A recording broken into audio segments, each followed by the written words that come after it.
جمال الوجود بذكر الإله. بسم اللہ الرحمن الرحیم. السلام علیکم. السلام ورحمۃ اللہ. جی الحمدللہ. آج کی نشست میں میرے کچھ سوالات تھے آپ سے، اس میں سب سے پہلے میں جاننا چاہوں گا کہ سقیفہ بنو ساعدہ ہے کیا؟ یہ ماجرا کیا تھا، یہ مسئلہ کیا تھا؟ ذرا اس کے اوپر الحمدللہ وکفیٰ والصلاۃ والسلام علی من لا نبی بعد. فاعوذ باللہ من الشیطان الرجیم. بسم اللہ الرحمن الرحیم. سقیفہ بنی ساعدہ یہ ایک واقعہ ہوا تھا اللہ کے نبی صلی اللہ علیہ وسلم کے وفات کے فوری بعد. اور سقیفہ بنی ساعدہ جو ہے وہ مدینے سے تھوڑا سا باہر کسی جگہ پر ہے. کسی جگہ کا نام جو ہے سقیفہ بنی ساعدہ ہے. وہاں پر وہ جگہ ہے، وہاں ایک واقعہ جو نا رونما ہوا. جب اللہ کے رسول صلی اللہ علیہ وسلم کی جب وفات ہوئی تو اس وقت حضرت عمر رضی اللہ تعالیٰ عنہ خود ان کی زبانی یہ الفاظ ہیں، اور یہ طبقات ابن سعد کے اندر موجود ہے کہ حضرت عمر رضی اللہ تعالیٰ عنہ فرماتے ہیں کہ میں بیٹھا ہوا تھا تو اچانک ایک شخص نے آواز دی. اللہ کے نبی صلی اللہ علیہ وسلم جب انتقال ہوئے تو ہم وہاں پر بیٹھے تھے مسجد میں، تو پیچھے دیوار سے کسی نے آواز دی کہ اے عمر آپ ادھر جلدی آ جائیں. تو حضرت عمر نے کہا کہ میں تو مصروف ہوں، میں نہیں آ سکتا. تو انہوں نے کہا کہ جی ایک بہت بڑا اہم معاملہ ہے، پیش آیا ہے، جو یہاں بیٹھنے سے بہتر ہے کہ آپ وہاں آ جائیں. تو انہوں نے بتایا کہ وہاں پر انصار جو ہے سقیفہ بنی ساعدہ کے اندر جو ہے وہ جمع ہے، تو لہٰذا آپ چلیں وہاں پر، اور ابو بکر کو بھی ساتھ میں لے لیں. تو حضرت عمر رضی اللہ تعالیٰ عنہ نے حضرت ابو بکر صدیق رضی اللہ تعالیٰ عنہ کو اپنے ساتھ لیا، سیدھا سقیفہ بنی ساعدہ گئے. سقیفہ بنی ساعدہ میں جب گئے تو وہاں کیا دیکھتے ہیں کہ سعد بن عبادہ رضی اللہ تعالیٰ عنہ یعنی انصار کے ساتھ کھڑے ہیں، اور وہاں اسی ارادے سے کھڑے ہیں کہ وہ لوگوں سے بیعت لے خلافت کی. جب یہ معاملہ جب دیکھا تو حضرت عمر رضی اللہ تعالیٰ عنہ نے کہا کہ آپ کا کیا حق ہے کہ آپ خلافت کا اعلان کر رہے ہیں اور آپ یعنی بیعت لے رہے ہیں. اسی پر تو میں کافی باتیں ہوئیں. تو اس پہ حضرت عمر رضی اللہ تعالیٰ نے فرمایا کہ ہم مہاجرین ہیں، ہم زیادہ اللہ کے نبی صلی اللہ علیہ وسلم کے حقدار ہیں. بہرحال اس وقت باتیں تو بہت زیادہ ہوئی ہیں. تو اس پر جب بحث و مباحثہ ہوا تو اس پہ حضرت عمر رضی اللہ تعالیٰ عنہ نے جب تقریر کی، اس کے اندر مہاجرین کے جو صفات ہے، جو فضیلتیں تھی وہ بیان کی. اور پھر حضرت ابو بکر صدیق رضی اللہ تعالیٰ عنہ نے بھی کچھ تقریری کی. تو اس وقت حضرت ابو بکر صدیق رضی اللہ تعالیٰ عنہ نے فرمایا کہ آپ حضرت عمر کے ہاتھ پر بیعت کر لیں، کیونکہ معاملہ بڑا کشمکش والا معاملہ تھا کہ قریب ہے کہ وہ جھگڑا ہو جاتا، قتل و غارت ہو جاتا، یعنی کافی تلواریں نکل چکی تھی. تو حضرت عمر رضی اللہ تعالیٰ عنہ نے حضرت ابو بکر کا نام لیا، اور حضرت ابو بکر صدیق رضی اللہ تعالیٰ عنہ نے حضرت عمر رضی اللہ تعالیٰ عنہ کا نام لیا.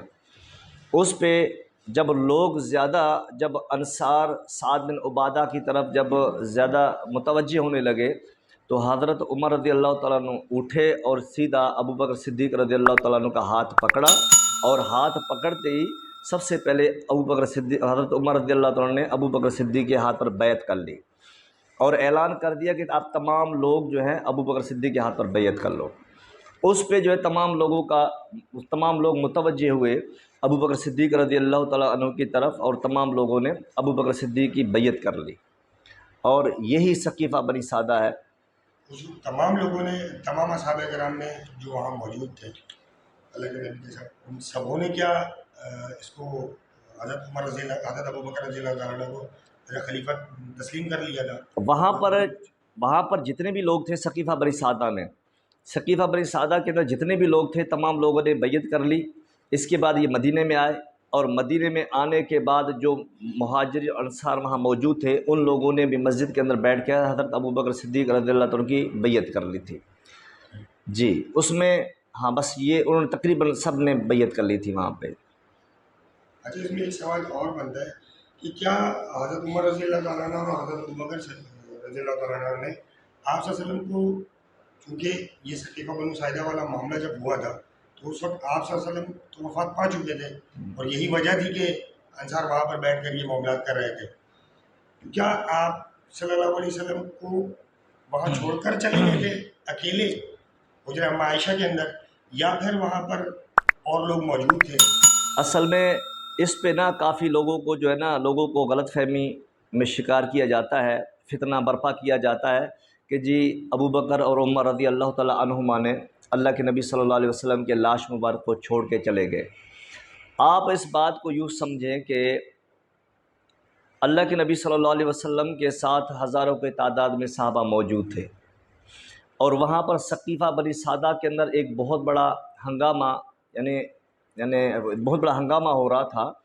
تو ضروری یہ تھا، کیونکہ اللہ کے نبی صلی اللہ علیہ وسلم اللہ کے تو پیارے اللہ کو تو پیارے ہو گئے تھے، اور وہاں پر اور تمام صحابہ موجود تھے، حضرت علی اور اہل بیت، آپ صلی اللہ علیہ وسلم کا پورا خاندان وہاں موجود تھا۔ اب وہ ثقیفہ بنی سعدہ میں اتنا بڑا مسئلہ ہو رہا تھا، تو یہ ضروری تھا کہ اس مسئلے کو ختم کر لیا جائے، کیونکہ اللہ کے نبی صلی اللہ علیہ وسلم کے دور کے اندر ہی جو ہے نا بہت سارے منافقین تھے، جس کی شہادت اللہ تعالیٰ نے قرآن میں بھی دی ہے۔ تو یہ منافقین اسی انتظار میں تھے کہ اللہ کے رسول صلی اللہ علیہ وسلم انتقال کر جائے، اس کے بعد ہم فوری یہاں پر ہم ہنگامہ آرائی کریں گے، فتنہ برپا کریں گے۔ تو مدینہ کے حالات کو ہم سے زیادہ صحابہ جانتے تھے، اور یہ بھی نہایت ہی ضروری تھا کہ اللہ کے نبی صلی اللہ علیہ وسلم کا کفن، آپ صلی اللہ علیہ وسلم کو دفن کرنا، اور یہ آپ صلی اللہ علیہ وسلم کا جنازہ، یہ جتنے بھی کام ہیں وہ ایک انتظام کے تحت ہو جائے، ایک خلیفے کے تحت ہو جائے۔ اگر خلیفہ نہ بنایا جائے تو امکان تھا کہ فتنہ برپا ہوتا، یہ منافقین فتنہ برپا کرتے۔ اس لیے اس فتنے کو ختم کرنے کے لیے سب سے پہلا اہم قدم جو تھا وہ یہی تھا جو ان دو بزرگوں نے اٹھایا تھا، اور یہ نہایت ہی ضروری تھا، اور اس لیے انہوں نے اس کو قدم کو اٹھایا، اور اٹھانے کے بعد منافقین کی جتنی چال بازیاں تھیں اللہ تعالیٰ نے ان کی وجہ سے ختم کر دیے تھے۔